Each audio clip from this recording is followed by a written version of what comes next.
जिंदगी जिंदा दिली को जान ए रोशन, वगरना कितने यहां रोज फना होते रहते हैं। आज हमें उस शहीदी धरती से खड़े होकर इस मुल्क की विरासत को याद करने का मौका मिला है। राम प्रसाद बिस्मिल को याद करते हैं तो बिस्मिल अजीम आबादी का वो शेर याद आता है, ऐ शहीदे मुल्क मिल्लत मैं तेरे ऊपर निसार, ले तेरी हिम्मत का चर्चा गैर की महफिल में है। अब न अहले बलबले हैं और न अरमानों की भीड़, सिर्फ मिट जाने की हसरत एक दिले बिस्मिल में है। वक्त आने पर जमाने को खबर हो जाएगी, हम अभी से क्या बताएं क्या हमारे दिल में है। सरफरोशी की तमन्ना अब हमारे दिल में है। और आज शहीदों की उस क्रांतिकारी जमीन पर खड़े होकर हमें ऐसे वक्त में संविधान और जाति जनगणना की बात करनी है जब अंग्रेजों से माफी मांगने वाले, भारत की जंगे आजादी के खिलाफ खड़े रहने वाले लोग सरकार में बैठे हों और इस मुल्क के हाशिए पर पड़े लोगों का हक अधिकार छीन लेना चाहते हो। वो अंग्रेजों से माफी मांगते रहे और हमारे पुरखे अंग्रेजों से आंख में आंख डाल करके भगत सिंह बन करके शहीद होते रहे, रोशन लाल बन के शहीद होते रहे, राम प्रसाद बिस्मिल बन के शहीद होते रहे। इसलिए आज साथियों, चूंकि ये एक प्रशिक्षण शिविर है, इस प्रशिक्षण शिविर को मैं एक ऐसी श्रृंखला के रूप में देखता हूं। वो चेन जो होती है ना, एक एक बेड़ियां जोड़ करके बनाई जाती है, उसकी अगर एक कड़ी भी कमजोर हो जाए तो चेन वहीं से टूट जाती है। किसी भी राजनीतिक दल का प्रशिक्षण शिविर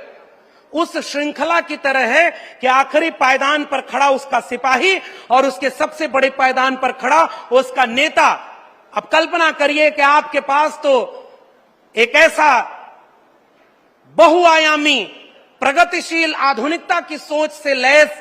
एक ऐसे नेता आदरणीय शेख अखिलेश यादव जी का नेतृत्व मिला हुआ है, जिसने इस देश में समाजवाद और आधुनिक भारत की संकल्पना में काम किया। तो आपको जमीन पर रख करके उनके विचारों को लड़ना है। तो आज के इस प्रशिक्षण शिविर में जब मुझे मौका मिला कि आप जाति जनगणना विषय, जो कि इस प्रशिक्षण शिविर का केंद्रीय विषय है, लोक जागरण अभियान, और मैं बधाई देता हूं समाजवादी पार्टी को और समाजवादी साथियों, जब वक्त बुरा आता है तो वो इसलिए आता है कि वो ताकतवर लोगों की ताकत का इम्तिहान ले सके कि इस बुरे वक्त से कौन लड़ रहा था। आज अगर आप लड़ेंगे तो इतिहास में आपका नाम दर्ज होगा कि समाजवादी लोगों ने उस वक्त भी लड़ाई लड़ी। तो वो लड़ाई लड़ने के कई टूल हो सकते हैं और पार्टी ने अगर यह फैसला लिया है कि जाति जनगणना के विषय को अपना केंद्रीय विषय बनाएगी,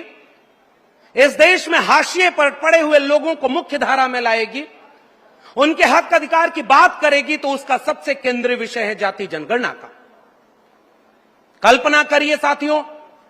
एक देश का मतलब क्या होता है। किसी भूगोल पर खींच दी गई लकीरों के बीच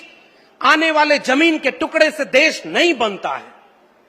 देश बनता है तो वहां के नागरिकों से बनता है, वहां के जिंदा लोगों से बनता है। और जब यह मुल्क आजाद हुआ और जब जिस दिन भारत का संविधान लागू हुआ, उस दिन इस देश ने हजारों साल की अपनी बेड़ियों को तोड़ा। चाहे वो इस देश की विरासत में तथागत बुद्ध से लेकर कबीर, रैदास, पलटू दादू, भीखा बुल्ले शाह, बाबा फरीद हो, महात्मा फूले हो, छत्रपति शाहू जी महाराज हो, या डॉक्टर बाबा साहब भीमराव अंबेडकर, डॉक्टर राम मनोहर लोहिया, शहीद आजम भगत सिंह हो, इन सब ने जो ख्वाब देखा वो भारत के संविधान में पिरोया गया कि अब एक नया भारत बनेगा तो वो नागरिकों का भारत बनेगा। अब कोई राजा रानी के पेट से नहीं पैदा होगा, वो जनता के वोट से पैदा होगा और हर जनता को एक व्यक्ति एक वोट का अधिकार मिला। बाबा साहब डॉक्टर भीमराव अंबेडकर ने कहा कि अगर मुझे मेरे हित और देश के हित में से चुनना होगा तो मैं देश का हित चुनूंगा, और अगर मेरे समाज के हित और देश के हित में टकराव होगा तो मैं अपने समाज के साथ खड़ा हूंगा, क्योंकि हजारों साल से इसी देश में मेरे समाज के लोगों को शिक्षा, रोजगार और मानवीय सम्मान से वंचित रखा गया। डॉक्टर राम मनोहर लोहिया साहब ने जब नारा दिया कि सन सोपा ने बांधी गांठ, पिछड़ा पावे 100 में 60, तो समाजवादी नेता डॉक्टर लोहिया से किसी ने पूछा कि आपको सबको लेकर चलने की बात करनी चाहिए, आप तो कह रहे हैं पिछड़ा पावे 100 में 60। डॉक्टर राम मनोहर लोहिया ने कहा कि देखो, समाजवाद का तकाजा यह कहता है 100 से कम न 1000 से ज्यादा, समाजवाद का यही तकाजा, समाजवादी मूल्य कहता है कि आप किसी के हितों का संरक्षण करें तो जो सबसे आखिरी पायदान पर बैठा है उसको अगर उठाकर आप बराबरी पर न खड़ा कर पाए तो फिर किस बात का समाजवाद। इसलिए मैं कह रहा हूं, जिसकी जितनी भागीदारी है उसे वो भागीदारी मिलनी चाहिए। और मैं फिर से शुक्रिया अदा करता हूं, और मैं मंच पर खड़ा हूं तो मेरी जिम्मेदारी है, हम जैसे लोग जो आजमगढ़ के किसी खेत में गाय भैंस चराना छोड़ करके दिल्ली विश्वविद्यालय तक पहुंच पाए, तो ये तब मुमकिन हो पाया जब इस देश में भारत का संविधान और मंडल कमीशन लागू हुआ।